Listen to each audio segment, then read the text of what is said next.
Good morning. This is Mesquite Citizen Journal, Barbara Ellistad. We're here this morning with Councilman Withelder. Good morning, Barb. Good morning to you. How are you doing today? Fine, thank you. Good. What we're doing is a series of interviews with the mayor and council on the 1-year anniversary of the new councilman and the new mayor. You've been here now going on 3 years on the dais. So you kind of get caught up in this anyway. So. Well, I actually celebrated my first year on July 1st, your anniversary coincidentally, and Yes. needless to say, it's been a pretty interesting ride. Yeah, it has.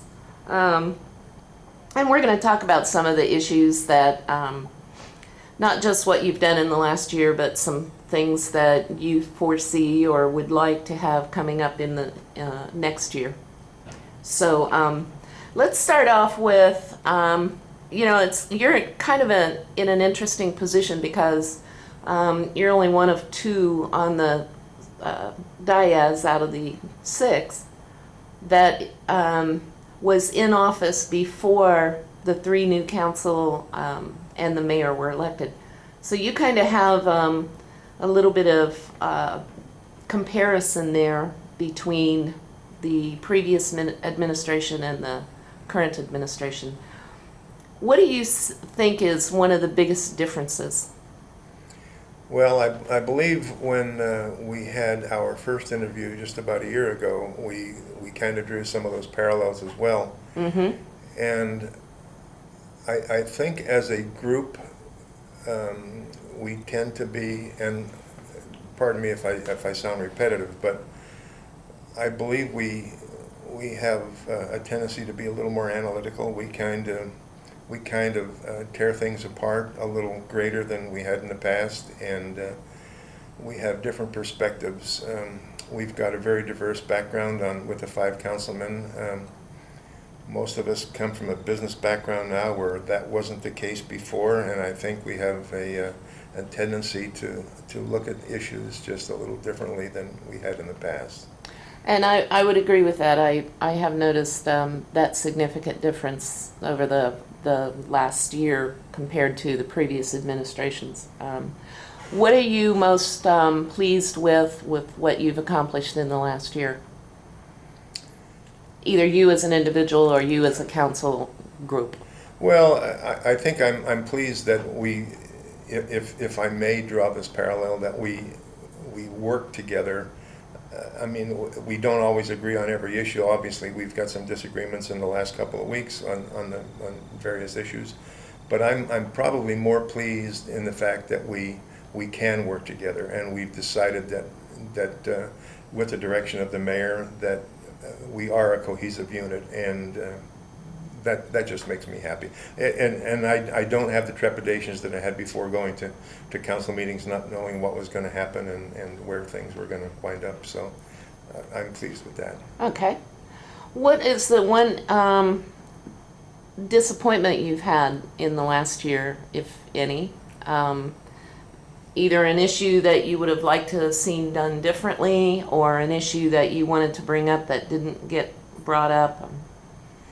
Well, I think the most recent thing that I personally have some disappointment in is that during the course of the budget hearings, where I tried to make an amendment to the budget to try to get some money for the arts communities, that I probably didn't approach it properly. I probably didn't word it properly, and I think if I would have had a different approach, different wording, it may have had a chance to at least got a second and had some activity from the council. But obviously my motion died for a lack of a second, and it got nowhere. But of course I'm an advocate of the arts community, and I was trying to do something for that.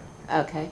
Well, that issue is going to come up again later on when they get the new application process revised. So Yes. Good luck with that. Yeah, I hope it proceeds. Yeah. Let's talk then about some of the issues that are kind of in the works right now, coming up, and we always start with money. let's start with personnel in City Hall. I've asked several of the others. How do you feel about the staffing levels? Do you feel that they're adequate, not just in City Hall, but police and fire departments too? Well, I think under the budget constraints and the economic conditions, everybody at City Hall has really come together and done above and beyond the call of duty. Obviously, we're cash almost balanced, but the department heads have done a marvelous job. Everybody has more than chipped in and done their share. Are we skinny in spots? Probably. Would I like to see that improved? Probably. But due to the fact that we are where we are, I'm more than happy. What are the specific spots you're concerned about? Well, obviously we've had some issues with the licensing and some of those the approaches to business, and that's been due to the fact that I am a businessman, of course, and I would like to see businesses succeed in town, and I would like to see those application processes and the business applications a little more streamlined. Although we've made some great strides in the last couple of years, I think we still have a little room for improvement. And we're going to touch on that issue in a little bit more here in a few minutes. But you know, the one question I forgot to ask during the budget hearings, I asked about all the other or received information about all of the other personnel groups as far as getting pay raises, and everybody did except management personnel this year. There was no mention of it during the budget hearings so far. That I'm aware of. There's no action taken on giving them back any of the 5% cut that they took last year.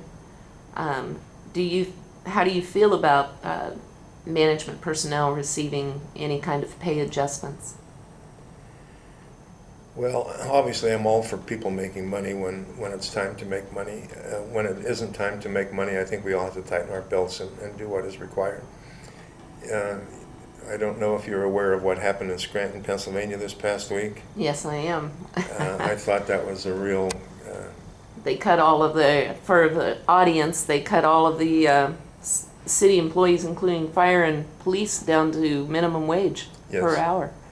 I thought that was kind of a novel approach, but hey, tough times take tough measures, and we all got to do what we got to do. You know, there are times when I feel like I'm worth $1 million a week, and then there's times when I think that I should donate $1 million a week because I didn't do anything. So, I'll take that $1 million. Yeah. Well, you know, it's the good with the bad. Good times get rewarded, and bad times you don't. It's just the law of economics.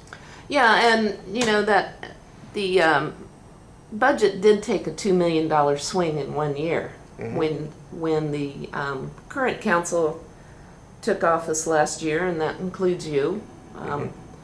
You were facing a $2 million deficit. We were, and this year you gave a balanced budget to the citizens. Right. And again, that's hats off to the department heads. Everybody just got together and did what they needed to do. Debbie came in, and God bless her, she lent her experience, and as well as the department heads, and you know, you can't thank them enough. They just did what needed to be done. Okay. Let's go back to the business licensing and impact fees and those kinds of things. You know, when we're talking about budget impacts, any kind of changes in those stand to impact the amount of revenue that the city takes in. But more than that, what would you do in particular, what would you propose to change those business licensing processes, the impact fees, making it easier? We all talk about making it easier for businesses to come into Mesquite. What specifically would you like to see done to make it that way? Well, I think we really have to take a look at the upfront fees. That's probably the most stringent part on the new businesses coming in. if those fees can be spread out over a period of time, it certainly is going to alleviate the problems. I mean, people come in here with limited budgets. They've got, limited operating capital and obviously a lot of operating expenses. And for them to come out and pour out everything they have in their reserves for the benefit of business licensing and impact fees, it's not any real wonder that they don't last very long. We've got to spread those fees out over a period of time and give the people the chance to survive. Without that, it's virtually impossible. Well, you mentioned earlier that you are a business person and you're in the real estate industry. So you see a lot of those new businesses coming in. You have a real front face with them when they're trying to come in and start a business. What do you see as a business person dealing with the new businesses? What do you see as their biggest problem? Well, not just with the city, but no, overall. I've been in private industry for the last 45 years, and I've been a businessman, and thank God I've never been a failure. Yeah. Some of the things that I've noticed with businesses attempting to come into Mesquite and with short-lived failures, there has not been a lot of preparation. I believe people are ill-prepared when they come in. They don't have a business plan. They don't have a financial backup plan. They just don't have a lot of thought in it. I go back, I spent many years in the hospitality business, in the restaurant and bar industry. And I've seen innumerable of those businesses fail. And it's always the guy that cooks the best steak in the backyard or the best hamburger on a Sunday afternoon feels that he should be in the restaurant business. Well, because I make the great hamburger, I'm going to open a restaurant. Well, unfortunately, there's a little more that goes into it than that. So I think it's lack of planning, it's lack of business plans, it's lack of financial background. It's just so is that the city's responsibility, or does the city hold some stake in that? Is that a government issue, or is that a private issue? And I don't believe it's the business of the city to tell people how to conduct their business. Historically, the city of Mesquite has been in business where they shouldn't have been in business, and I'm glad to see us getting out of the business of business. I think, we've talked about the Chamber of Commerce being involved in some of the new businesses. I've talked to some people from Las Vegas with SCORE, the Senior Corps of Retired Executives. Yeah. And I've talked to some people to come in and give some of these potential new businesses training and background. And I mean, some of these businesses open up with employees and they have no idea what they're there for. They've never been trained, they've never been taught. They just open the door and they get thrown to the wolves, and I mean, your chances of success are not very good. Yeah.